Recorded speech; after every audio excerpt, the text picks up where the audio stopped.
আমরা এমন একটা জাতি সহজেই মানে লোকের কথায় বিশ্বাস করি। আসলে সবাই যা বলে আমরা আসলে তাই বলি। কিন্তু আসলে কেউ যাচাই বাছাই করি না। আসলে যাচাই করাটা দরকার। বিশ্বাস করা অবশ্যই দরকার। একজনের কথা অবশ্যই বিশ্বাস করতে হইব। তবে হ্যাঁ, যাচাই বাছাইটাও দরকার। এই যে আমার সামনে দৃষ্টান্ত এটার প্রমাণ আপনারে দেখাই যে, এই যে নদীটা আমার সামনে, এটা কিন্তু আমগর এদিকে 99% লোক এটা শীতলক্ষ্যা নদী জানে। কিন্তু আসলে এটা কাগজপত্রে দলিলে আছে এটা বানার নদী। ঠিক আছে? অবশ্য শীতলক্ষ্যা নদীরই এটা এক মাথা। ওই রানীগঞ্জ পর্যন্ত শীতলক্ষ্যা ওইদিকে কাপাসিয়ার পরে। তারপরে রানীগঞ্জের পরে থেকে এই পর্যন্ত বর্মি পর্যন্ত ওইদিকে এনি পর্যন্ত এটা বানার নদী নামে। কিন্তু সবাই জানে না। দেন আশেপাশে আমি কিন্তু যে ভিডিওটা করতেছি শীতলক্ষ্যা নদী, আমিও বলতেছি শীতলক্ষ্যা, কিন্তু আসলে এটা শীতলক্ষ্যা নদীই, কিন্তু নামটা চেঞ্জ হয়ে গেছে রানীগঞ্জের পর থেকে এটা বানার নদী।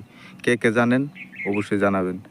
আর আশেপাশে শ্রীপুর থানা, ওই যে আমার সামনে যে রয়েছে শ্রীপুর থানা, আর আমি ভিডিওটা করতেছি কাপাসিয়া থানা থেকে। আর যারা যারা চিনেন জায়গাটা অবশ্যই কমেন্ট করবেন, বলবেন, হ্যাঁ।